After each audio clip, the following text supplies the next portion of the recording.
Howdy, y'all. It's the Beast of the East podcast, and joining me, this is actually America's podcast, I should say, but joining me to help execute this. No Israel tonight, so I'm not going to be overwhelmed with Dallas Cowboy fans. I guess that's what you two have in common. But it's Vinny Hardy, man. What's up, Vinny? Oh, doing good, man. Can't complain. I think we are both Cowboys fans, and I think we're both born in November or something like that. So I had to hold it down this NFL draft week, so I had to come in with the Cowboy stuff on there, and we'll see what they do Thursday, Friday, and on into the weekend, and see what Stephen Jones and company can pull out of their, you know what, right? Yeah, I'm kind of wearing Titan blue, I guess. I'm kind of in that. Yeah. I'm kind of in that weird middle of. I've been living in Nashville for 15 years. So, do I go with the Titans? Do I stick with my Falcons, who are making it really easy to root against, or not root against, but just like leaving the dust? You know, I'm kind of conflicted here. So, I'm kind of in like a 1A, 1B type scenario. This is kind of like going to be the make or break season for the Falcons if they can show any sort of improvement. Make or break for your fandom with Marcus Mariota? Is that where we are? Yeah, it's a contract year for me. Yes. If they could not finish last and make a few good personnel decisions, show me that they're on the right track, they can keep me. But you know, that's the good thing about NFL. You know, you don't get too attached, especially these days of free agency. But we'll get into that here in just a minute. But first, like I said, we are the Beast of the East podcast on the Bleav Network, also coming at you on y'all's conference network. On the video side, that's who we partner with to execute and to see us bring this thing to life. Our chat is open, but we are presented by Betonline. Our partners at Betonline continue to be the number one source for all your betting needs and sports info. Find all the latest sports developments, including updated odds on the NBA playoffs, fights, and even next season's futures. Don't forget the MLB is back as well. Vinny, we're obviously picking the Braves. They kind of struggle a little bit this weekend against the Marlins. Got to get it back, but it's still only April, so we're good there. But BetOnline is your continued source for all sports wagering needs, including live betting in your favorite Vegas, casino, and poker games. Super easy to get started. Head to the website today, or you can use that mobile device to join. Use our promo code Bleav, that's BLEAV, to receive your 50% welcome bonus on your first deposit. BetOnline, it's where the game starts. So, Vinny, in the age of free agency with the NFL, really in all sports, but you know, since it's draft, we'll use the NFL. Is it becoming increasingly easier for fans to also join in on the free agent action? Like, meaning, like my situation, I'm going to be a fan free agent pretty soon. Like, is there any more loyalty? It might not be. I mean, I'm one that once I kind of, you know, made my picks, I stuck with them. But these younger fans coming up, they might move. If they like a player more than the team, they might move along, or the team does some silliness and they're not with it, they might just, you know, take their fandom elsewhere. You know, you might start seeing more and more of that. Once I picked mine when I was like 7, for the most part, I kept it, except for when the Hawks traded Dominique Wilkins for Danny Manning. That was just too much for me to. I couldn't. I had to leave the Hawks after that because that was he come off of Achilles. It's disrespectful. You never got him any help, and then you trade him to the Clippers, they weren't the Clippers that these kids know now, where they're good. These were the worst team in the league, Clippers. You know, Jay Leno making fun of you on late night TV clip. That's where you sent Dominique for Danny Manning. So that was too much. I'll drop the Hawks. But other than that, I've kept my same team since I was a kid. But kids these days might not do it, and I can see why. They grip a little bit different than us.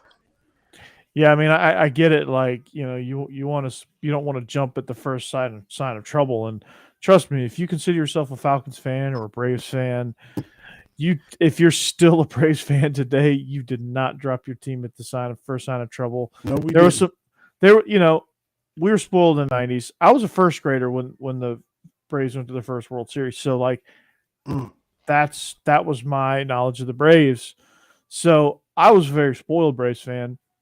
But, you know, in those lean years, you know, when they lost their first division championship in a 15-year run, and then they went down for a little bit, you know, they kept trying. They kept making moves to get them to a certain level. They kept building. They kept figuring it out. And here we are. Like AA, or I can't pronounce his name, but Adam Anthopoulos or something like that. Yeah. Double A. When he started making moves, he's been a tremendous GM. He's been, you know, Ronald Acuna, you know, Max Fried, Ian Anderson. You know, just I could run down the list of moves, but the moves to rebuild that outfield when Acuna went down back in July was outstanding. I mean, that really kind of was a catalyst to this whole thing. And Jorge Soler, man, I wish we could have signed him. That dude is a machine. Yes, I wish we could have. And so I catch myself. How quickly we forget that they didn't get over 500 last year to what, August? It took. It was late in the season before they got over 500. They were 6 games back too. Yeah. 6.5 back, like towards the after the All-Star break, towards the tail end of July. So I'm catching myself now at the start of this season wanting to panic. I'm like, man, we lost another series. They split the first series with the Reds, who were going to be god-awful. I'm like, man, Snit need to call team meeting or something. I'm like, no. It's only April. It took them all summer last year to get rolling. It's fine. Just calm down. Acuna's not back yet. Yeah. It's a little championship hangover. Just chill a little bit. Olsen is doing good. You know, everybody was paid to see Freddie Austin Lee. Riley is tearing the cover off the ball. Yeah. Ozuna's been hitting a little bit. They decided to keep him. All right. He's been all right. So it's going to be fine. They'll be fine. And, you know, the Mets are up there at 12-5 or wherever they are, and they always fade like they normally do. By July, let's see where the Mets are. Because that's the Mets. Yes. You know, that's the Mets. That's what we love. And I got a question as a Braves fan. You know, everybody's so quick to be like, I hate the Yankees. I hate the Red Sox. You know, I don't join in all that. I hate division rivals. So like the team I hate the most, I'm going to ask you this question. Used to be the Mets, like back in the early 2000s when they had Piazza and all that. And it was, you know, Braves Mets for the most part. But now it's the Nationals. I cannot stand the Nationals. It's really that whole division between them and the Phillies. The Phillies is always up. They're always up there. Of course, I don't hate the Marlins. They're too irrelevant to hate. But yeah, the Phillies, the Mets, the Nats. No. Yeah, I think it's. I guess I'll still pick Phillies, and then Nationals are 1A, 1B. I don't really worry about the Marlins much at either, you know. But yeah, it's kind of, and I don't hate the Mets like I used to, but whatever. It's something about Philly. As a Cowboys fan, I hate the Eagles most in the division, and I'm kind of still Phillies more so. You know, well, yeah, because Bryce Harper's over there, and they got Bryce Harper. They're fans. Did you see Schwarber go nuts last night? Yes, I mean, Angel Hernandez will do that to you, but still, I'm glad it was the Phillies and Schwarber. You know, having to experience that, but we need to do, you know, get that Angel Hernandez job. You look, be a weatherman. You can be wrong, get paid. Angel Hernandez missed pitches by 6 or 8 inches, no matter the location.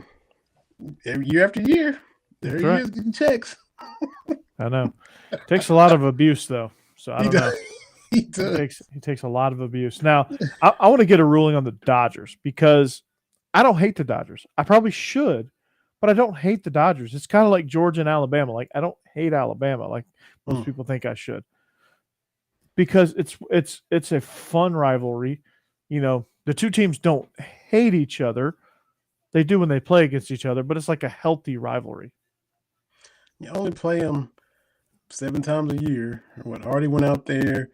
They'll come to Atlanta later in the summer. But it's going to be a perennial NLCS matchup probably.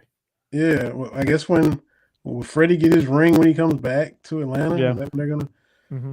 So I don't hate them. I feel a lot better since Atlanta got even with them last year. Since they knocked us out the year before when we were up 3-1 on them, and so Atlanta's able to kind of get revenge on that and send them packing last year. That made me not have to hate them. I don't guess I hate them because you don't play them 19 times a year like you do the in-division opponents.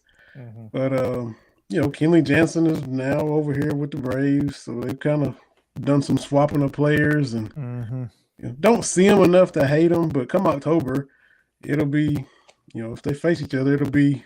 Oh yeah, I mean, you get this knockdown dragouts again. You get in the series, and it's like screw you. Yeah. You know, F the Dodgers. We get an NLCS. I mean, you know, I'm not gonna lie to you, but other than that, like, you know, you don't hate them all throughout the year. No, you know, now that you're not playing them, they can just whatever they're doing is fine. You're not really worried about it. I enjoy watching Bryce Harper strike out. Like I'll see highlights of somebody. Like I'm glad Max Scherzer left the Nationals. Like I was happy when he left the Nationals. Yeah, because he's such a good pitcher. He is. Grunts like a female tennis player when he pitches too. He does, but he's not on the Nationals anymore. Went to the Mets, and isn't DeGrom already hurt? Like, I mean, already. Like he stays hurt. Like he's shut down. Is he shut down for? I mean, it's always elbow, shoulder every year. Yeah, he's kind of like their Strasburg. Like Strasburg, the same thing. He pitches limited innings all year long. Never won 20 games in his career. Strasburg was hyped. I don't think Strasburg ever started. He came in with Freddie Freeman and Hayward and all them. He was their can't miss prospect, you know, 10, 12 years ago. And he never really lived up to it. Yeah. I don't know. But it's him and Harper, and it was Freddie Freeman and Jason Hayward. You know, those were all the young guns coming up, you know. Yep. Hayward went to the Cubs. Freddie stayed. Now's a Dodger. And Freddie, your last memory of Freddie is the last out of the World Series. You know, I thought he would be back, honestly. And then, you know, stuff played out the way it did. And the offer with the Dodgers, and maybe he thought whatever his agent. I was listening, was it Dave O'Brien on The Athletic? Him and Erica Flaherty got a podcast, and like his agent, the way they talked, his agent kind of messed the whole thing up. You know, kind of. Well, his agent gassed him up and made him, like made him think that he should hardball, and you know, made him think that Chipper doesn't know what he's talking about, and Chipper's like, yeah, you don't hardball the Braves; they're not gonna. Like that's not going to happen. Speaking of Chipper, Chipper is 50 years old now. I know that's crazy, isn't it? Lord have mercy. But I remember seeing him. I was a young tyke, and here he comes. This Chipper Jones, C. Jones on his jersey. Like before you knew it was just Jones 10. He was C Jones, and dude was about skinny as a rail. And just beating the ball around the yard, playing wherever.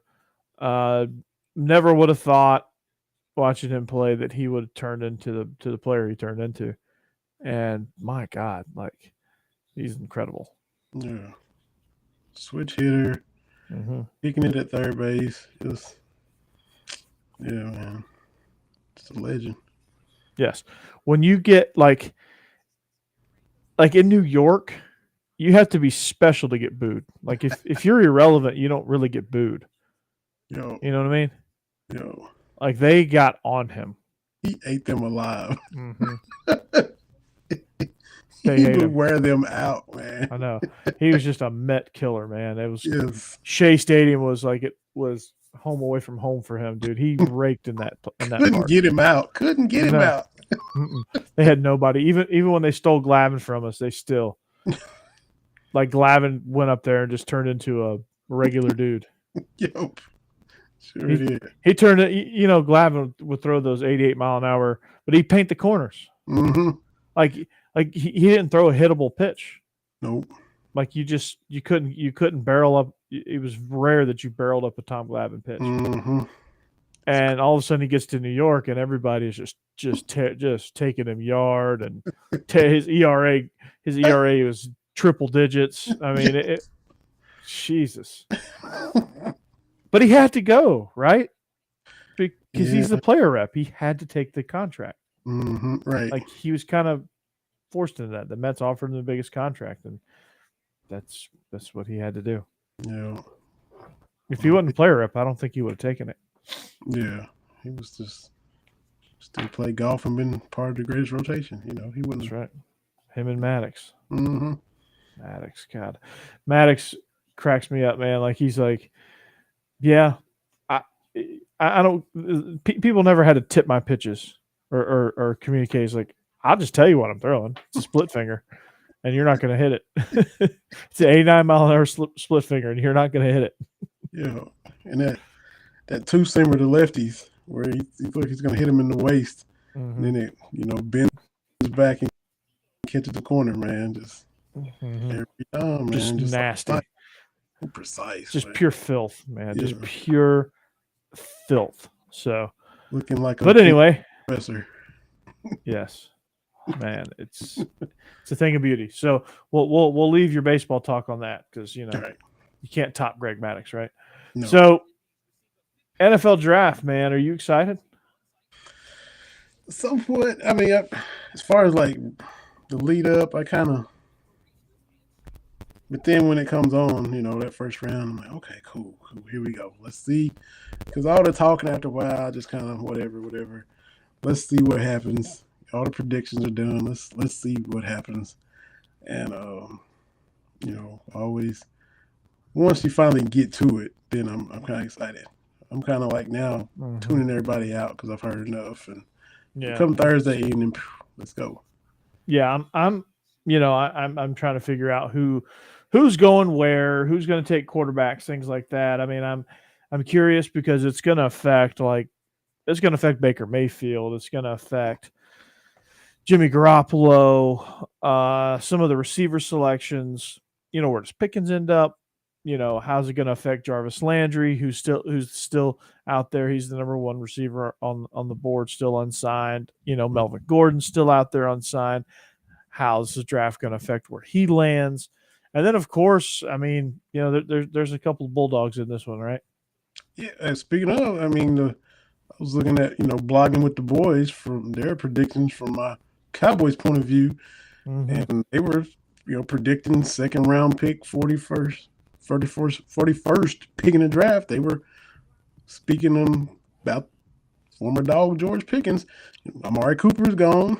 CeeDee Lamb and Gallup and all those guys we're gonna see, but hey, I'll take Pickens. I wouldn't be upset at that pick if it played out that way, because who knows how the scenarios are gonna happen between now and then. But be interesting. That happen? I'd be okay. Come on, pick.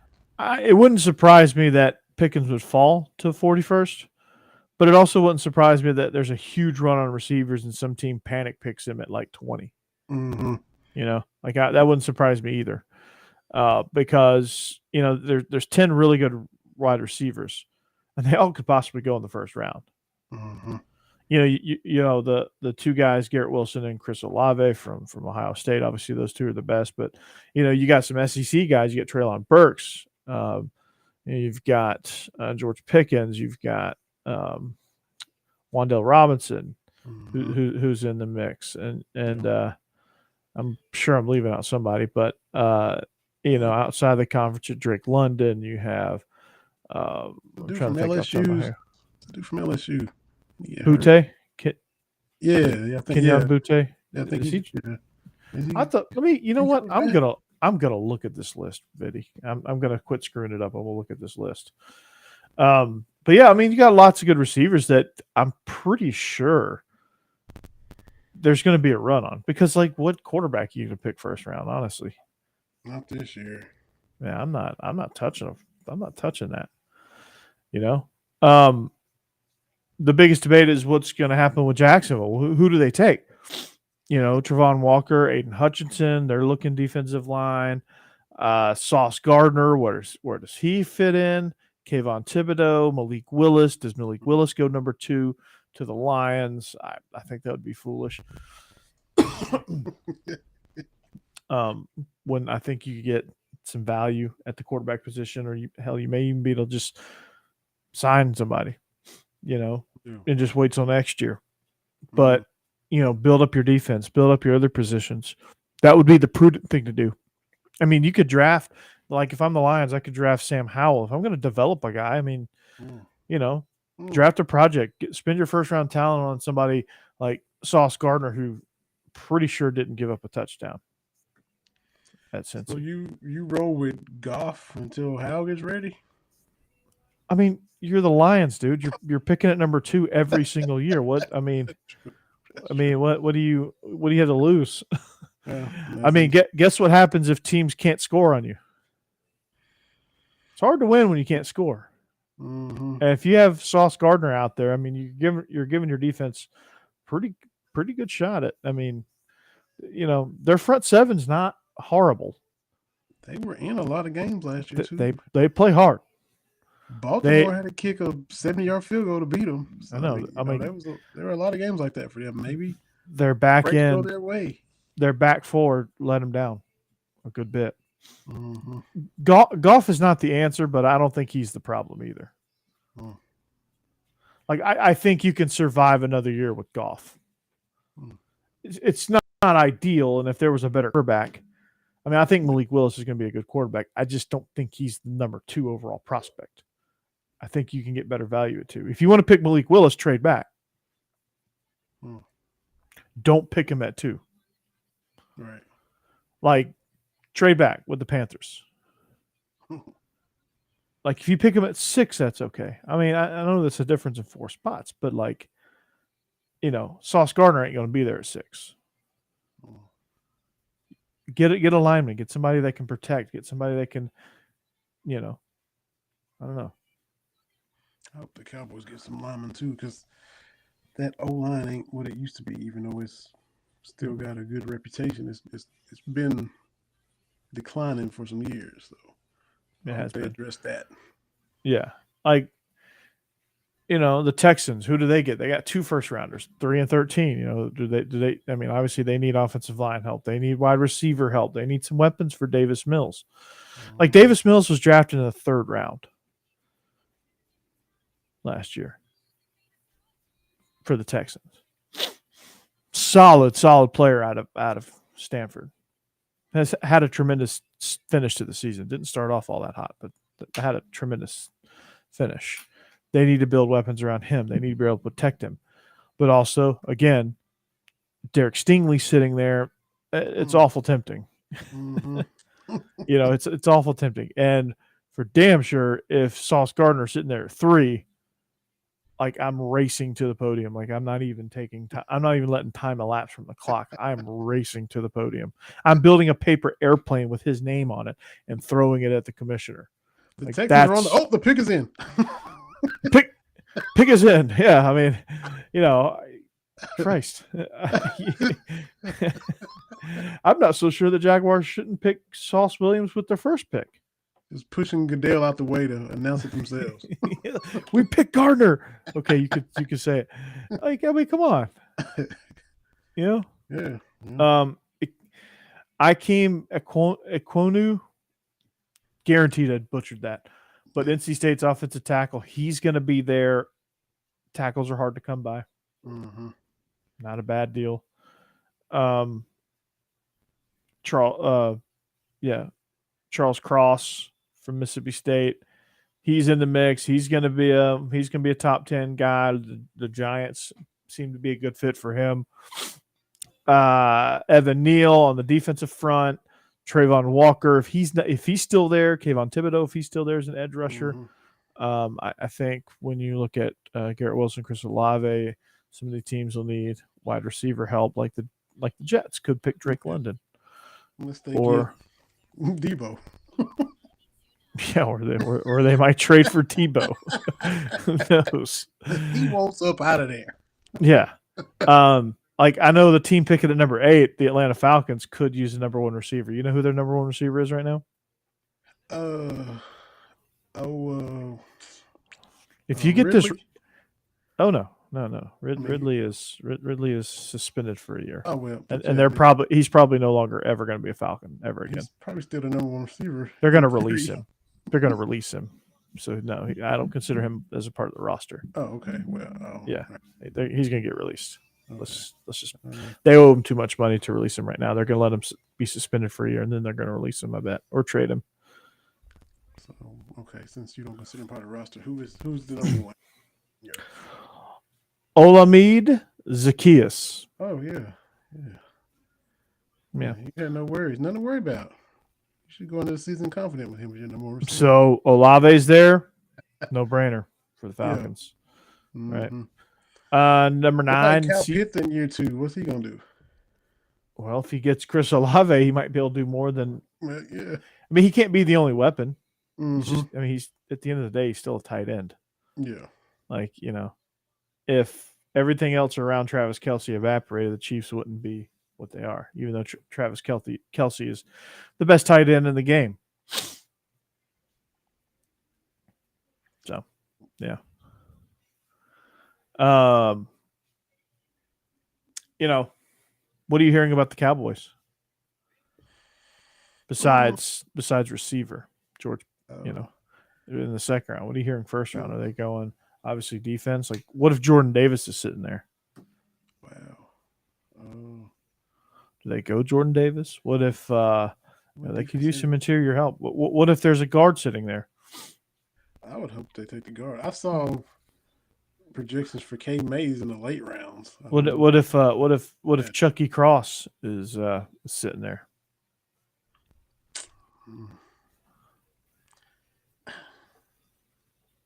I mean, kind of like you would. Do you draft a slot guy? Treylon Burks? It's a lot of ways you can go. I mean, it's so. Like they could. Do you draft Nakobe Dean? Kyle Hamilton? Dean and Michael Parsons. And Van Der Esch, I don't know how healthy he can be. He's needs back. Some inside backer help. Yeah, you need some inside backer. He got a lot of Sean Lee in him. He kind of can't stay healthy. Yeah. There's so many. I don't know. So many ways they could play it. And yeah. Yeah, the slot. I still think O-line slot. But if Dean is there, golly, that dude. Yeah.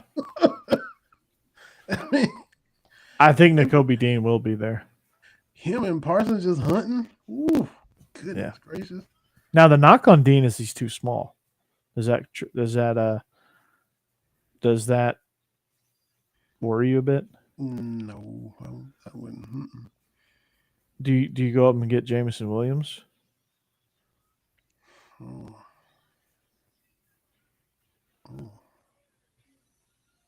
I got you stumped, don't I? Yeah, I mean, because all of it sounds good. You can't do it all, but no, all of it in theory is like, oh yeah, that would. Do you go defensive tackle with Evan Neal if Jordan Davis is not there? Devontae Wyatt. They could use some D-line help too. Mm-hmm. Got some guys getting old, and that's interesting. The project, he's there from Kentucky last year, but he didn't play a lot. He'll develop. Kelvin Joseph got to quit tripping and watch his associates. Yeah, he can keep his career going. So I don't know. So he can, stay in the league and not be like a Dwayne Goodrich for Tennessee back in the day and get to play. Yep. A lot of plausible sounding stuff, Corey. I mean, there is a ton of stuff. But you have, Cross, Iquanu, and Neal as your tackles that are sitting there. If any one of those fall, it's a no-brainer. Obviously, if you get a Derek Stingley, if any of these top 10 guys fall for whatever reason, a run on a position, maybe a quarterback gets, maybe Matt Corral gets taken sooner than he should, Possible. Sorry, Steve. But who knows? Who knows?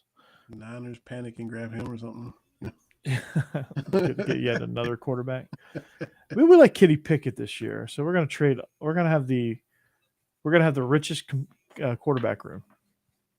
Mm-hmm. Yeah, it's just like your top three prospects are Willis, Pickett, and Corral. Like that's so weak. Like this is Like I don't get it. No offense, Steve, and thank you, Steve, for Keydron Smith and who went the Jaquez Jones route, transferring to Ole Miss to Kentucky. So appreciate everybody down at Oxford. Appreciate that. Yeah. Speaking of which, how do you feel about those transfers? Kentucky's got bang for their buck when they've hit the portal. All four guys last year worked out. Levis. Derek Rosenthal, Wandale Robinson, Jaquez Jones, all those guys panned out. Yeah. Boss man Fat, Kevin Joseph, we just talked about him needing to keep his nose cleaner in Dallas. He worked out coming from LSU to Kentucky the year before. But, Keydron had to holler at Jaquez and see what the landscape is like. And it'd be worth my while. Dudes talk. And that was kind of a position of need. Vito Tisdale was out for the year, lost him in the spring. He played corner and safety. And so they were kind of thin. They knew they were going to have to get somebody in the portal. So you get a guy that's played safety and corner at Ole Miss, been in the fire. Talked with Chris Collins, the DB coach, had him on my other podcast, Cats Talk Wednesday. And he liked where the young guys were, liked where they were at this point. This was right after the spring game where we had him on.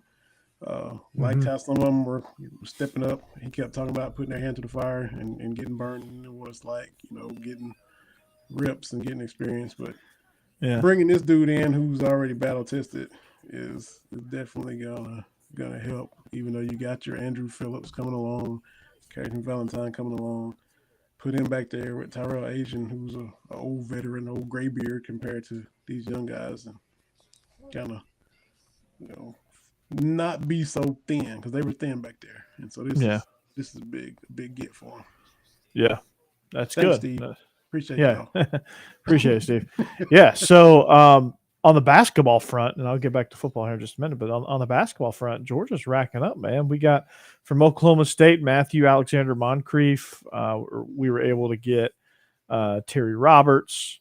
We were able to keep, I guess you could call it out of the transfer portal, but we were able to rescue Super Cario Quindo. Braylon Bridges, I rescued him from NBA obscurity.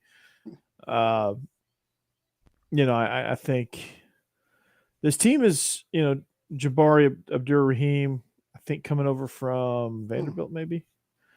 Got a few transfers coming in, and I think he's doing quite a good job with the basketball program so far at building talent. So I'm excited.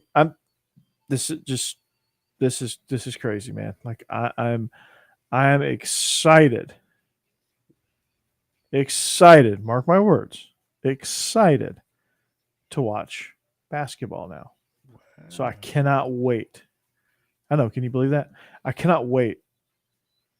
Cannot wait. So also to answer your question and answer all the viewers' burning questions is, where's Israel? Well, Israel's doing spring practice right now. He just started on at Ware County, so he's going to be coaching the Gators of Ware County down there in the Granite Bowl, I think is what their stadium is called. But he's going to be offensive coordinator down there, and they had just kicked off spring practice, so it's pretty intense over there, and I'm pretty sure it's a good drive from Albany to Waycross. So it's Going to be some crazy couple of weeks for him. Yeah. Congrats And on the new gig. So and back on the football tip, Kane Williams from Alabama get a transfer. You know, and the same with your transfer. Is Ole Miss going to give a waiver, or is the conference going to give them a waiver? Both defensive backs, Kane Williams, head to Georgia, and Alexander headed to Kentucky from Ole Miss, from Old Mississippi. yeah, Keidron Smith. Who did I say? You said Alexander. Yeah. Why did I say? I don't know why I said Alexander.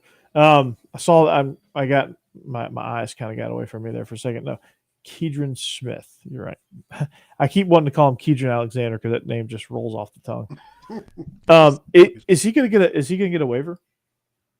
I think he should be coming in because he missed the deadline for the interconference transfer to play free. I think he's good to go, as far as I know. But I mean, behind the scenes, I think you would have to get that waiver. So, just be on the lookout for that, I guess. Mm-hmm. But yeah, there's this whole debate about Stetson Bennett on Twitter. Jake Crane put it out there: the top 10 quarterbacks coming in next year. An omission was Stetson Bennett.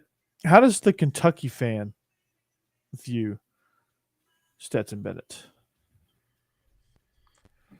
I mean, you gotta respect what he's doing. You gotta, even maybe sometimes the narrative that he's this plucky walk-on, lifelong Georgia fan, that all kind of got, maybe from my perspective, I don't know how the rest of the conference feels, that all kind of got shoved down your throat because that's all you heard. All you heard, Stetson Bennett the fourth, Georgia fan. His granddaddy was a Georgia fan. That was kind of the way. So does that cloud your judgment a little bit? No, I mean, and he kept warding off all the challenges. So I have to give him that. You know, they would bring in dudes, and he would still keep his job. So I'm like, there's something to be said about that. As far as, is he like elite? Is he the best? Is he just head and shoulders above everybody else? Do I think other quarterbacks could have played for y'all and maybe won a title? I would say probably so, because y'all were loaded. You know, we were. I think Levis could have won a title with y'all. Yeah, you know, I could have played quarterback probably for that with that defense. I mean, geez. At the same time as I give him respect, it almost sounds like I'm knocking him, but I don't think I really am. I just kind of he is what he is. I don't know. He didn't have to. Dude, and he didn't have to play great, yeah. But in a lot of instances, he did. Yeah, he fits what Todd Monken wants to do because he moves well with his feet. The dude is just you can't explain Stetson Bennett. He's just a gamer. Plucky walk on. I don't want to call him that, but he's a plucky gamer. Just rise to the occasion. Do what he has to do. Gets it done, man. I can't explain it. Can't understand it. The dude just shows up and just like you see him walk out there, and you're like, wait, that guy? And then he carves you up for 300 yards, and like you can't tackle him. Yeah. And you're like, wait a second, what? So if y'all feel that way, then I don't feel so bad for feeling that way myself. Then, so I mean, it's just like it's still a mystery to y'all. Then, well, hey, it is what it is. I mean, it should, the dude just wins, man, and I appreciate that. And the people still knocking Davis. Stetson, just win, baby. Just win, baby. That's right. And the people still knocking him, they can take a hike because the dude just gets it done, man. People look at him like he's this 5'11" former walk-on, and that's been crammed down our throat. And I think that has clouded people's judgment because people still don't see him as having a live arm, which, I mean, he doesn't have a Josh Allen type arm, but it ain't weak. Mm-hmm. He can make just about every throw you want to make. Does he make mistakes? Yes. Does he have blunders? Yes. Does he make some questionable decisions? Absolutely. Sometimes he plays like a guy that's trying to win the job. And Right. you know how like in preseason NFL, like punt returners and kick returners will take chances that they normally would never in a million years take. I'll have to go back. I'll be back at UPS if I don't get this. I don't. Exactly. I don't get this. Stetson Bennett's like if I don't make this play, being the cashier at Raising Cane's is going to be the highlight of my life. Not playing football here. So yes, he would make those type decisions, but he had a defense that could back him up. So from what I saw in the spring game, it just looked like he was dialed in. It just looked like he had that rapport with his receivers. So I can't call it, man. I can just enjoy it. That's all I'm gonna stop trying with that, and I'm just gonna enjoy it. Mm-hmm. I'm just gonna enjoy it. He got us a natty. Yeah, he got us a natty. I'm just gonna enjoy it. Mm-hmm. Stetson Bennett is the guy. If you haven't embraced it, embrace it. Now the thing that ticked Kentucky fans off, which happens every year, and will probably happen again this year, is beat South Carolina, and then the following year they're always picked ahead of us in SEC media days. Mm-hmm. You ranked all these quarterbacks. Spencer Rattler, last thing we knew, he was riding the pine at Oklahoma. He's already ranked ahead of Levis at South Carolina, where he's done nothing. He's the best quarterback in program history. I mean, what do you expect? So that's what Kentucky fans were in an uproar about. Like, this dude got benched. We beat them every year we play them the past 7 or 8 years. But at the end of the season, Kentucky will be here. South Carolina will be here. Right. Let's just be honest. But it never carries over. It never carries over, which it doesn't matter. The standards of what they are. But again, seared into the memories of all these voters is that midseason, whatever you want to call it, that Will Levis had, where he just could not take care of the ball. Yeah. Like whatever that was. But when you've been beating Muschamp and Beamer and whatever, and South Carolina still get picked ahead of Kentucky. I get it. So I get it. Levis is a better quarterback than Rattler. Levis will be in a better system than Rattler. South Carolina is going to be good. Yeah. Like, it's not going to be an easy win. Mm-hmm. Like it has been. They get Mayo dumped on them again. Yeah. Hey, Sobbin Goblin. Hi. Coming at you. Chat in a while. Mm-hmm. I know. With a name like Sobbin Goblin. See what they bring to the table. A little bit dark. A little dark. It's a Twitch. It's from Twitch. We're on Twitch. Hi, Twitch. Oh, wow. Yeah, we're on Twitch. Platform just everywhere. Mm-hmm. That's what we do, man. We're everywhere. You can't get rid of us. You can't stop us. You can only hope to contain us. So, yeah, I don't get this. I don't get these rankings though. I really don't. Like I'm gonna pull up the list. And it's a national list. It's not an SEC list. It's a national list. But let's see. Okay. All right. Here's the top 10 returning quarterbacks for the 2022 season, according to 24/7 Sports. Number 1, Bryce Young.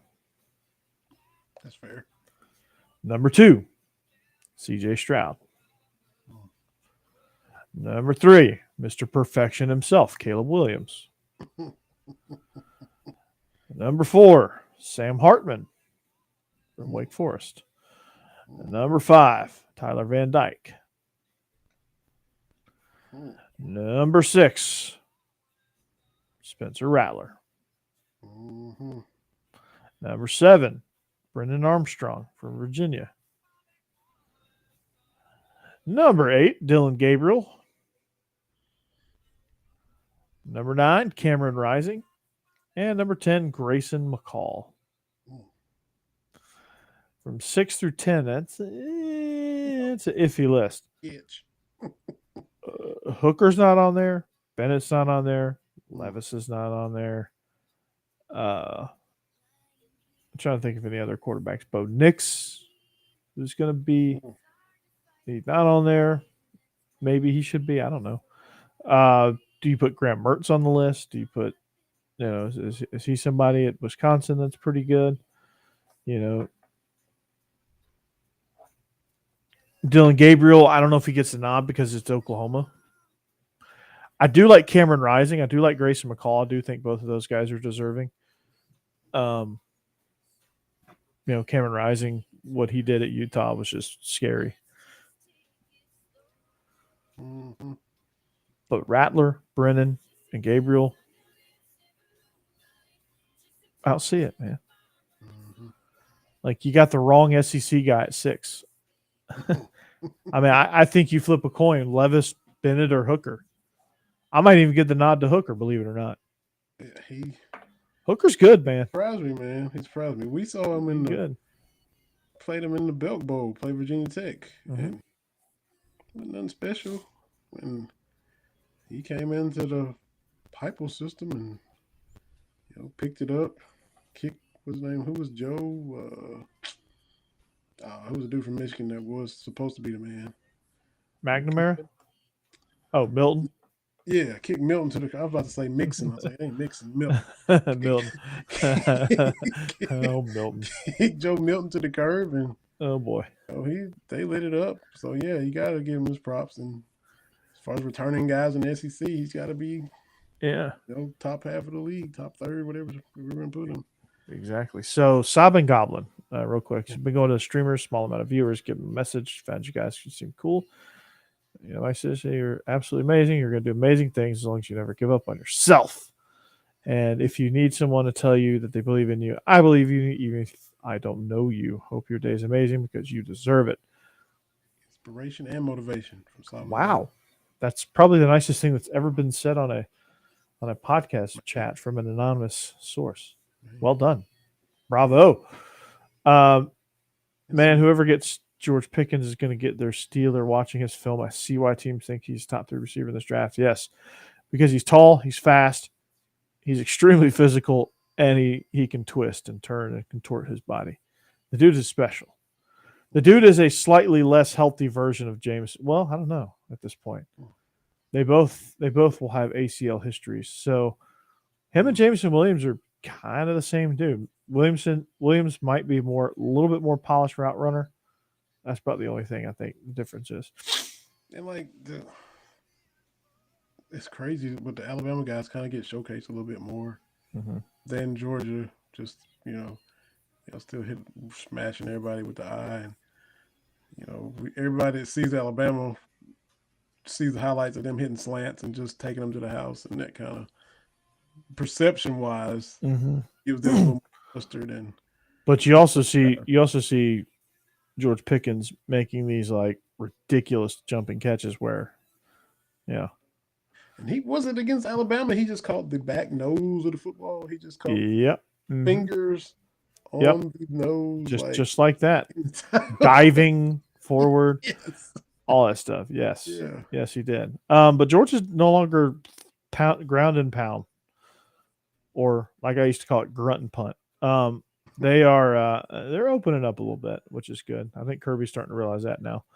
Is this ridiculously jacked high school running back coming to y'all this coming year? Is he gonna be a freshman this year? I've seen him just. You talking about Branson Robinson? Squatting 15,000 pounds, and he just looks like Mr. Olympia. Is he? You talking about Branson Robinson? I guess I've just seen. There's a 17-year-old kid named Braylon Allen who's an early enrollee at Wisconsin that's doing that. He deadlifted like 800 pounds. I thought y'all were getting a kid that I just saw him in. I mean, Branson Robinson is built like a hero action figure. If you're maybe that's trying to figure that out, but Braylon, he's coming in. Okay. He'll be a summer enrollee, but I think the dude you're talking about is going to Wisconsin. Braylon Allen, that dude is a monster. Oh, okay. I thought sure y'all were getting that. I thought that was. Yeah, what's Braylon, the guy y'all getting? He's the one that's been viral about it. The Wisconsin kid? Mm-hmm. Oh, okay. I thought he was coming to Georgia. He's the viral one, Braylon Allen. Yeah. All right. No, dude has been. My friend Matt Perkins, my guy. He's sent me stuff on him. Perko, yeah. He's killing it with Bleav in Badgers, right? Yeah. Just man, he's a Badger at heart. He fluctuates and He's a Badger at heart. Can't really blame him. I mean, He's a Badger. I mean, he grew up hardcore Badger. want to have. Well, he didn't grow up a Badger because he's from the Northeast, but he went to school there. Yeah. Who is the deadliest running back? Are we talking about Hardy boys? Are we talking about in the conference? Oh wow, these are my little boys. Mike and Chandler got their little YouTube, so they're watching, and before they go to bed, they're commenting. Okay. Well, who's the deadliest? Is it gonna be Jahmyr Gibbs? Yeah, maybe so. I mean, Chris Rodriguez is gonna be in that conversation too. I mean, Kendall Milton. Yeah, It's got to be up there. But Jahmyr Gibbs is going to be there. John Emery from LSU is going to be there. Zach Evans. Yo. I mean, maybe appreciate Zach the Evans. question, Micah and Chandler, my 13-year-old, 9-year-old, with their Hardy Boys Challenge channel. So that is a really valid question. It is. It's a really valid question. Watch this. The dad put his stuff on YouTube. We're gonna watch it. Very good. Very good. Yeah. I was speaking of, I got to talk. Flipping the basketball. Oscar Tshiebwe decides to return to Kentucky for another year. Look at you. He was, basically, I've said I'm Bleav in Kentucky all along. Hopefully, he can just make a stress-free decision because it was looking at the draft where you're not going to be lottery or first round. Mom is in the Congo in a horrible living condition situation, trying to get her to the States. But the NIL deal was held up because he's a foreign student with the international, work visa and all that. Looks like that was able to get worked out. He'd been leaning and wanting to come back. So he's going to be able to, looks like, get his mom out of that situation. Another year at Kentucky, work on his game for the NBA. And I was like, just make your decision where you don't have to be like, I'm not even sure if my NIL is coming. I'm not going to be drafted as high as I hope to be yet. So that was going to be a stressful, what do you do? Because you got real life situations facing him. So now he was able to kind of get all that behind him and get his mom to come over. The other thing, BBN was up in arms about Shaedon Sharpe, top player in the country, who enrolled midway through last season but did not play, has moved on and put his name in the draft. Didn't sign him with an agent, but he's probably going to be top 10 pick, and he's probably going to stay in the draft. So everybody's upset that you had him on the team for half the year, and you didn't play him, and he just moved on. But you can't blame him. When he first enrolled, Kentucky was rolling. They were killing everybody. They were beating Kansas and North Carolina and Tennessee by 20 and 30 points. So there's really no way to work him in at that point.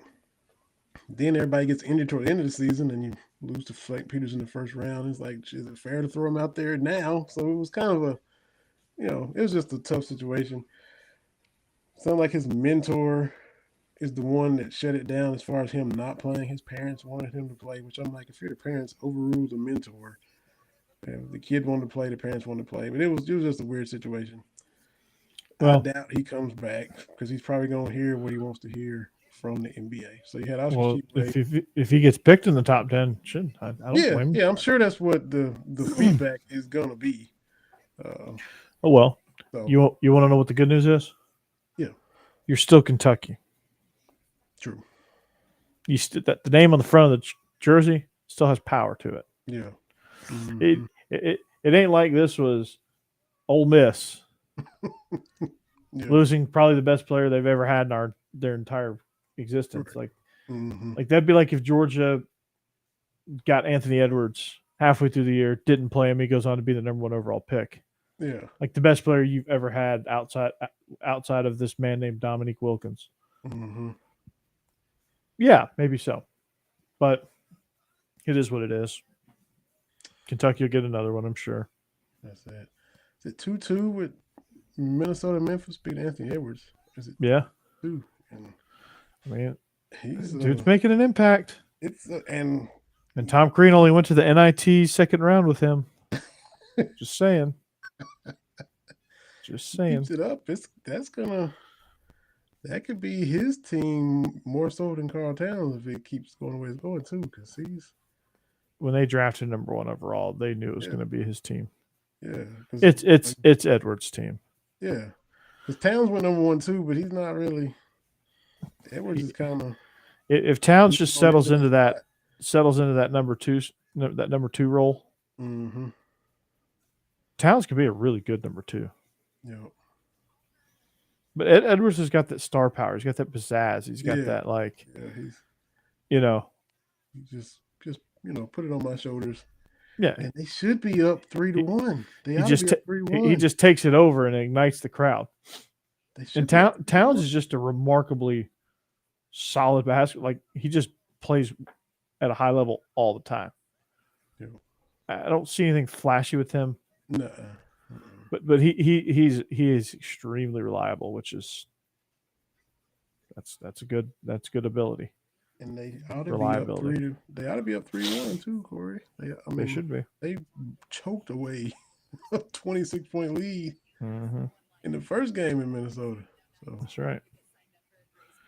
That's right. It's a fun series though. I'd say it was not a fun series. That Hawks series. Oh, they're getting killed. Yeah, they're just not a good matchup. Miami's really, really good. Wouldn't shock me if Miami came out of the East. They could. They're good. Choking the life out of them. They're good and they're physical. They play a kind of an older school style of basketball. Mm-hmm. Man, it's you got at the top. You got Pat Riley and Alonzo Mourning is up there. It's tough, physical, and I love it. Spoelstra used to take a beating as a coach. Yeah, they tried to get rid of him. Like LeBron was like, "Yeah, screw this guy," and like I'm kind of like as kind of a middle finger to LeBron for that. Be kind of funny if Spoelstra won. Oh, maybe it wasn't Spoelstra. I'm not some LeBron hater, but I do think that'd be a funny bit of karma. I like Spoelstra. He was like the video guy, man. He worked his way all the way up. He was putting together, clipping, splicing tapes, and nobody knew who he was. And now he's worked his way up, and he's a great coach, man. Coach of the number 1 seed, and he's doing it without LeBron and Wade. Yeah, sure is. Ooh, excuse me. That EOC testing, man. I tried to fight that one off. Couldn't fight it off. It was jumping out. It was coming out regardless. Oh yeah, exactly. So I guess it tells you what you need to know. Time to get out of here. Time to get some Z's. Time to catch some Z's. Like I was thinking about this, and I noticed it yesterday or a couple of days ago when I didn't shave for 3 days, and I had kind of a beard, and I was wondering. I was like, I bet people wonder why I don't grow a beard. Like, I looked in my beard and there's some gray hairs. I'm like, that's why. Not ready for the gray beard. Plus, my beard comes in red. Like, people think I'm Irish. Yeah. People think I'm Irish. I might be part Irish. I don't know. What nationality is Burton? Burton, what is that? It might be Irish. It comes in like slightly red, dark red. Is Burton? What is? I assume it's English. Oh, okay. Or Welsh. Man, maybe by the judge of my beard, it might be Irish. Corey Burton. Corey Burton. Hey. Guinness beer. He's from South Dublin. Corey Burton. He's a wee old lad. He's a fine chap. Man, so red and gray, or just red, kind of. Oh, yeah, some gray in there. red and pepper. Yeah, be seasoned salt and pepper. Red and salt, yeah, red and salt, yeah. It'd be a cayenne and pepper. That's it. No, paprika and pepper, or whatever. Yeah. Whatever's red. Some pepper flakes in there. Yeah. Salt and pepper flakes in there. Yeah. What about just goatee? I've done that before. Yeah. Oh, it's red. It comes in red. Mrs. like it? No, like, she no. Keep it shaved. Just like, shave it. Just keep it shaved. But like I had a goatee in college, You know the old MMA fighter Tank Abbott? Look him up. They used to kind of look like that with a goatee.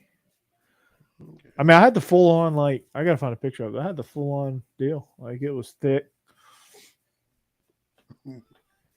Did the beard once. I can't grow a beard. Oh, man. That's dude 57 years old. Wow. He was original UFC. Back when it was called Ultimate Fighting Championship. Man. He got the full, yeah. Mm-hmm. Yeah, I can't grow a beard. It just scraggly hairs going all different ways, but so I never. And it is a lot of gray in there, just like mine was too. He had a big white Lovey Smith beard. Oh yeah. That's the way it was all just white. Yeah. And so I can't grow one though. It's just splotchy. You know. Yeah, no, I mean they would come in full as day, but I would be Irish. I'd be Corey Burton. The COB. COB. I gotta find. No, there's a picture. If I find it, I'll post it. There's a picture. I dressed as in college. I dressed as a rugby player for Halloween. Full beard. Just embrace it. Just leaned into it, man. It was full Irish rugby shirt too. Like I was fully Irish that night. It fit, and it was freezing cold, and I was wearing like booty shorts. So, but on the note of me wearing booty shorts, that's where we're going to end it. Don't want to scare us anymore. Cut.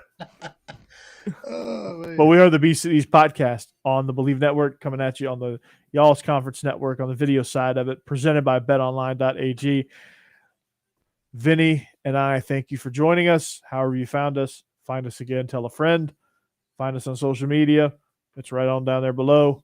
You can find our shows at Bleav in Kentucky, at Bleav in Dawgs, respectively. So that being said, we wish you a great night and have a great week, and we'll see you back here post-draft Monday to break it all down. So long. See you later.